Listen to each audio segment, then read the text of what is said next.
been nothing but honorable and trustworthy and honest to me and to anybody in his presence, men and women alike.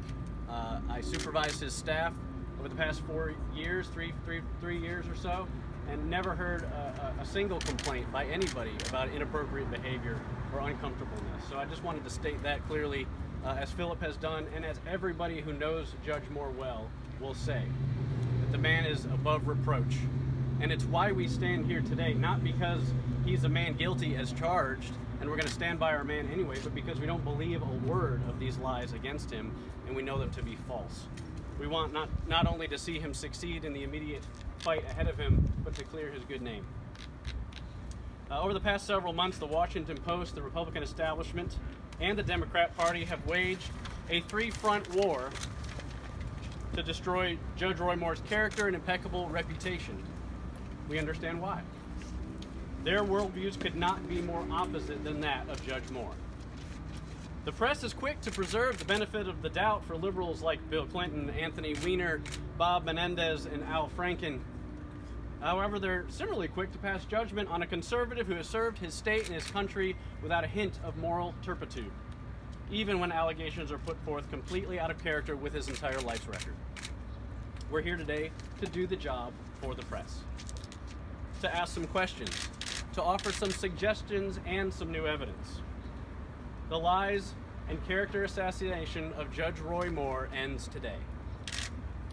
Let's look at Lee Korfman. She's made some serious allegations against Judge Moore to the Washington Post, and yesterday in a very softball interview on the Today Show.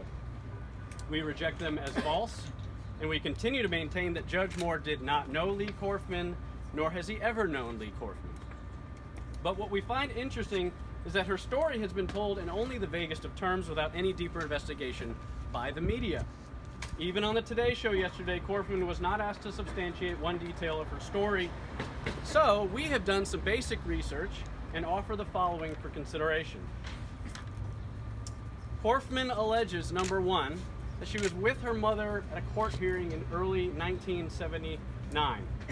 According to court documents that we were easily able to obtain at the Etowah County Courthouse, I'll be glad to give you directions, the Etowah County Courthouse, the court document signed by Lee Korfman's parents back when she was a minor asked for custody to be changed from the mother to the father.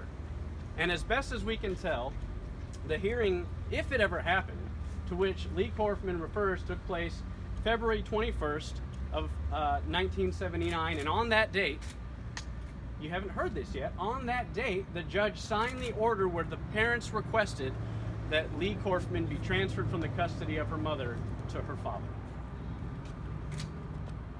Secondly, she claims her life spiraled out of control after she first was contacted by Judge Roy Moore. However, as her own parents said in their joint petition to modify custody, and I quote, that each of the parties had become increasingly concerned and worried about certain disciplinary and behavioral problems being manifested by their minor child.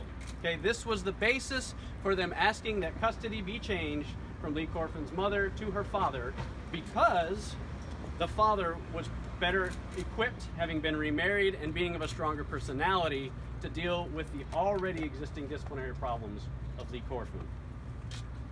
Second problem with Lee Korfman's story. Third, as you know, one of the linchpins of her story is that Judge Moore talked to her on, quote, her phone in her bedroom. Within days of this story coming out, her own mother told Breitbart News that there was no phone in her bedroom. So we know that has proved to be a falsehood as well. Fourth,